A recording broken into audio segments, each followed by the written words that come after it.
Ciao, ciao Firenze, Ciao. ciao Italia. So, yung laki. High ceiling pati. Mhm.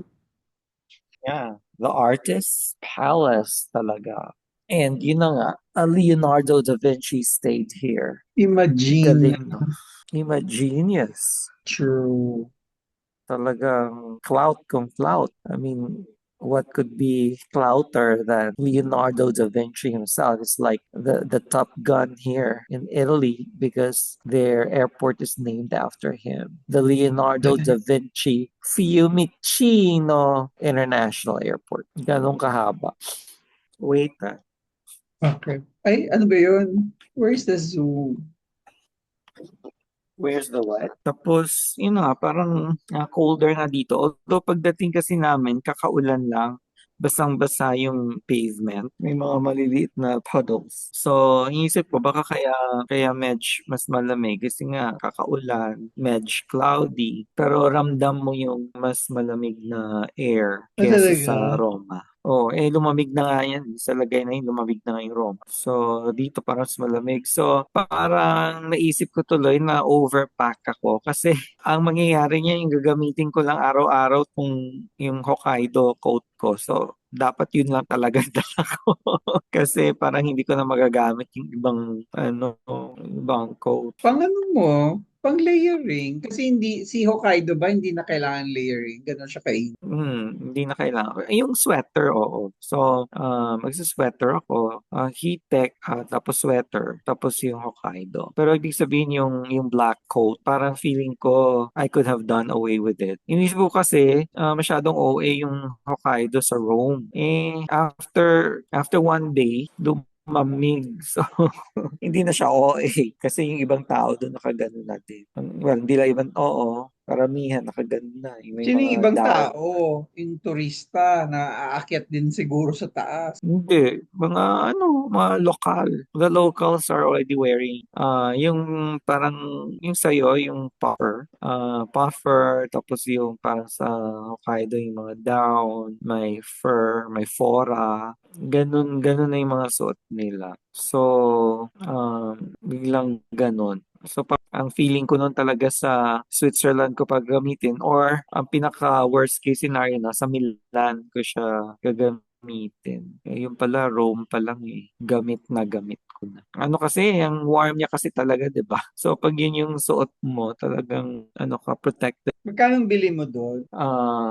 Parang 2,000 lang yata. Pesos? Oo. Ang mura naman. Ang store na yun, ang pangalan niya Street. Ano siya talaga, pre-loved clothes. So, kaya mura. Pero yung iba doon, medyo mahal pa din, twice double the price or more than double the price. Nung nakita ko siya, 2,000 pesos lang. Tapos ang ganun yung ano siya, yung mainit siya talaga, makapal. Ganyan sabi ko, wow, it's sobrang bargain. Kasi sa pagka heavy duty niyan yun, ang price niya ang mura-mura. Mas mura pa siya dun sa mga hindi kasing heavy duty niya. Hindi ko alam kung bakit. Kasi siguro nga yung, di ba yung kita mo naman yung fora niya parang ang dumi ng itsura. Parang lumang-luma na talaga. Tapos yung pagka-green niya parang medyo may pagka-agnas-agnas na konti. Siguro they based the price dun sa apparent age and wear and tear. Kaya dun, ganun lang ang pinrice sa kanya. Tapos isa lang siya. So sabi ko, ay nako, ito na. Talagang Eureka. I have found it. So, yun. That was a really, really good find. So bakit uso yan sa ganyan? Kasi sa ibang bansa like Japan, pag nasuot nila this year, next year ayaw na nila suotin. Siguro, magzo-Zumba class. Saan siya magzo-Zumba class? Diyan din sa, saan niya Kasi nga i-host? ang laki-laki ng room, so nagkaroon siya ng no, not now. Oh my God, so bukas siguro. Ano yung not now? Sabi niya, wanna dance with me? Wala ako sa ulirat ngayon na mag-Zoom. Saan siya mag-host? Diyan sa kwarto. Dito sa kwarto. Pero siya idea kasi sobrang laki. Ang daming space. Oh. Yeah, it's okay with me. I will not eat dinner anymore. So, ano ko na yun? Sagot na ng steak yung buong dietary requirement ko for the day. Pero mahina ang signal dyan sa hotel na yan. Talaga? Shopee? Oo. At saka malabo ka. Hindi katulad sa Lantica Locanda del Orso. Yes. Pagkaliit-liit na Lantica Locanda del Orso. That was quite an experience as well. So, day ano na ba ngayon? 6? Tapos itong Firenze na to, para talaga siyang Medina Key. Ang kikitig ng mga daan dito. Parang wala yatang totoong daan dito. Pero nakapasok ka mo yung sasakyan. Nakapasok naman, malaki yun van. Kasi nga, yun ang pinili ni, kasi lalaki nga ng suitcase namin. Pero nakapasok no. Nakalagay dun sa website yata or one of the reviews na hindi makakapasok yung car. Kaya pag nag-book ka, you have to expect na i-lug mo yung luggage mo. I-drag mo siya kasi up to a certain point lang yung vehicular access. Pero, hindi naman. As in, we literally got off at the doorstep of the artist's palace. So, I don't know. And it was a big car. Hindi siya yung parang Hyundai na. So, pwede Ganyan naman din siguro. kaya. Baka they're just, ha? Pag nag-book kayo ng Uber, susunduin ba kayo dyan? Or baka ginanahan lang siyang maghatid? Baka naawa lang siya sa laki ng bagahe na. Well, kapag aalis na kami, edi we'll cross it. Wala ka namang magagawa. You will have to lug it until where? Si Lot dyan din tumira. No, she did not go to Firenze. Kasi di ba cruise siya? So, Roma lang siya. Tapos yung cruise nila, yung mga Ibiza, ganyan-ganyan. Ang Saan siya mainland sumakay ng Italy niya was barko? only another town pass south of Rome. So, pagdating sa airport actually, ang dami mong maririnig na nagtatanong nung city na yon. So, famous pa ano pala yan, dami palang nagko-cruise kasi doon sa airport. Naghahanap na sila ng transfer to that particular city, that exact same one that Lot went to. I At forget the name. walang trend doon? Hindi ko actually alam kasi basta narinig ko na nagtatanong from yung transfer going there. So, I don't know kung may train or what. Sabi ni Lot, nag-train sila. Nag-train sila. Yeah, it's amazing. So, si Lot, hindi na. Tapos yung tour nila, merong day trip dito sa Firenze. Pero sabi niya, day trip lang. Papakpagod ka lang yan. Tapos shopping lang yung pupunta niyo dyan. So hindi na sila sumama. Nag-stay na lang sila ng matagal. So kaya marami silang churches. Yeah, iba sabi nga ni Duomo ng Firenze. Siyempre lahat dito may Duomo kasi that's a medieval Romanesque architecture. Chares. Ano yan? Brunelleschi dome yan, no less. Nako, dun sa GC ng ETPT parang nagkairingan Sino? kasi parang actually hindi ko masyado maintindihan so hindi ko totally maintindihan yung situation, but it was something about amenity before the party kasi parang that day na nag-party kayo, hindi pwedeng gamitin yung amenity kasi nga nagpre-prepare, di ba? So So, saan kayo kakain dyan? Kasi pa-dinner pala. ako, hindi na ako magdi-dinner, busog pa ako, no? May ano naman dito, Only Coffee. May only coffee dyan.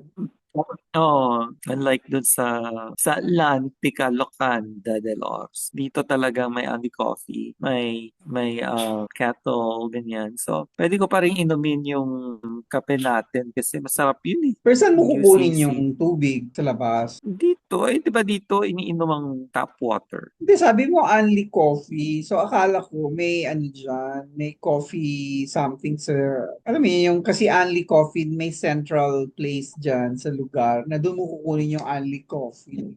Hindi, ano lang, mga sachet. So, pwede ko pa rin inumin yung dala ko. Kasi kanina, buti nagkape ako, nag-UCC ako bago umalis. Kasi ang balak na namin magbe-brekkie sa Roma Termini. So, nakakita kami ng McDo doon. So, doon kami pumasok. So, wala silang kape. Ewan ko sila siguro yung machine nila. So, yun, buti na nakapag-UCC na ako bago umalis.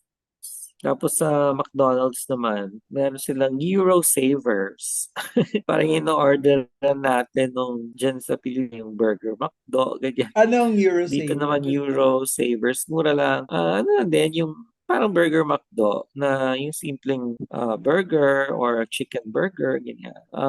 Tapos hindi siya meal. So ano lang siya, 1 euro and 50 cents. Ganyan lang. Tapos yung sparkling water niya is 1 euro lang din. So, meron siyang pang budget talaga. Hawak mo lang yung phone or may ano ka, stand? Ah, Nahawakan ko lang. Nasa ano pa yung, ay, kunin ko yung stand.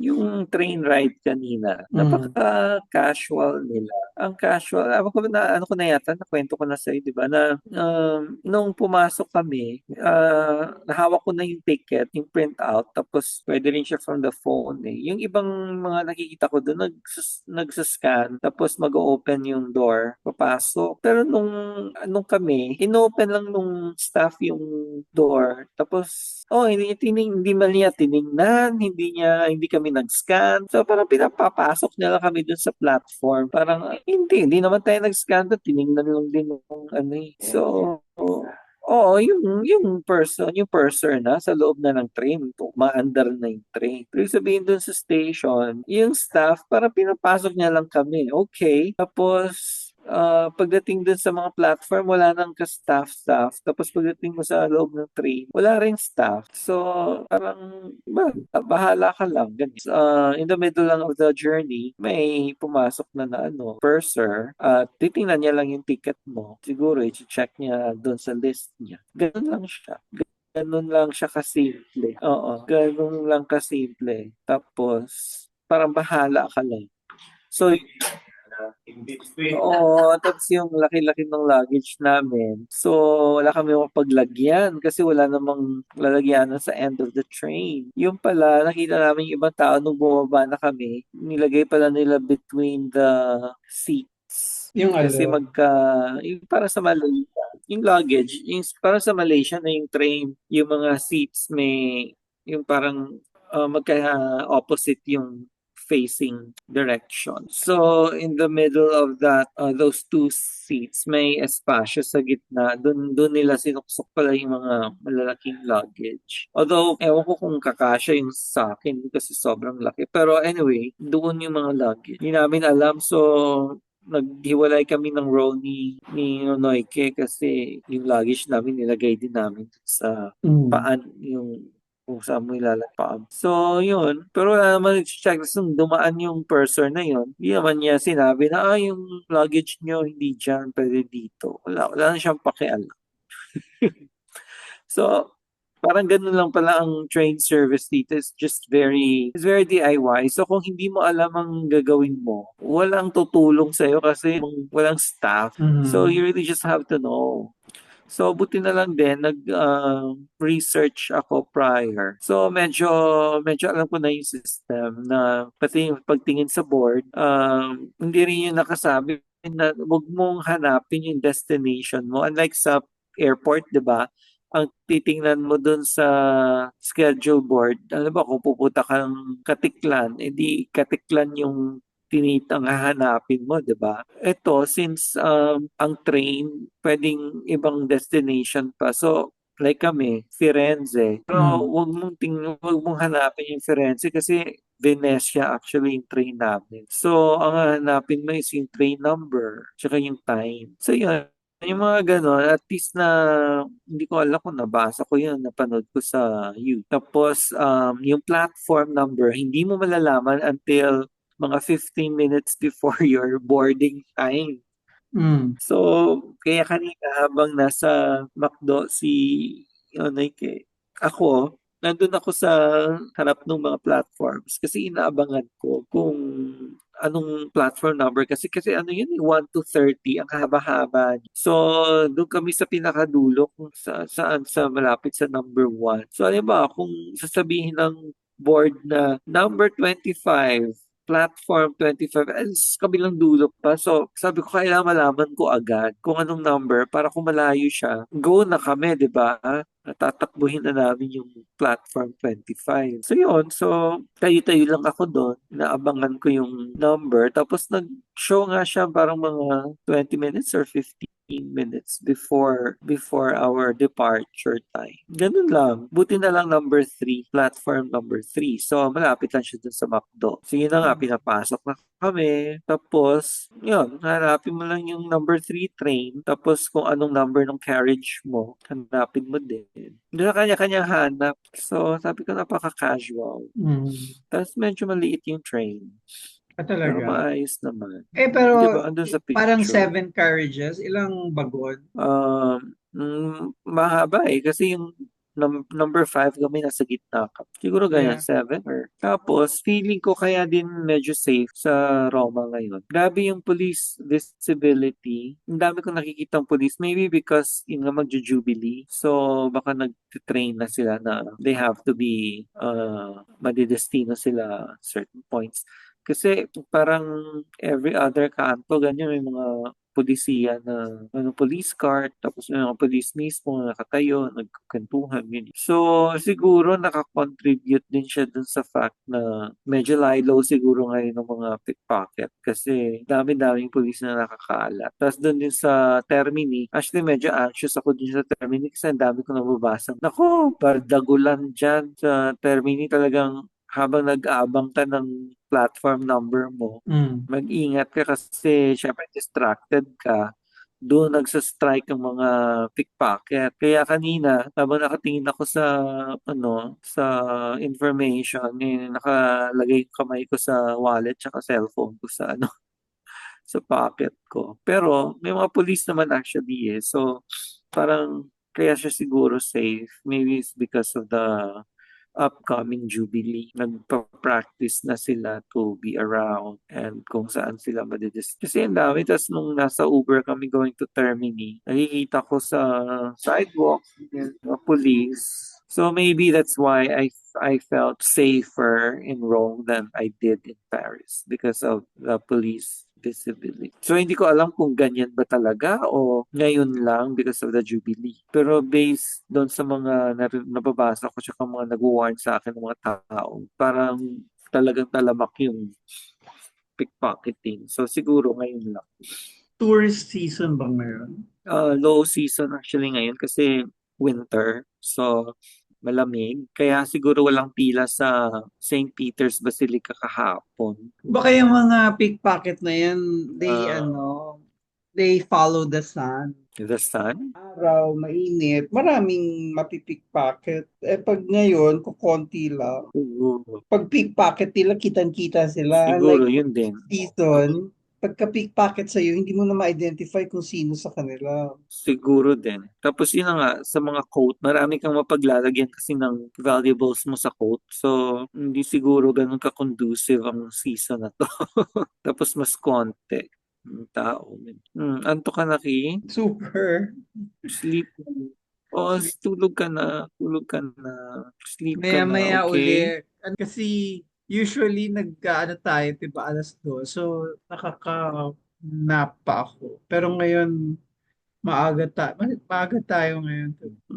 So, sleep ka na. Pahinga ka din. Usap tayo tomorrow. Yeah. Yeah, yan lang gagawin ko today. Pero kailan ang uwi ni Kasi Nonoy Ke? dumidilim na din yung lamig.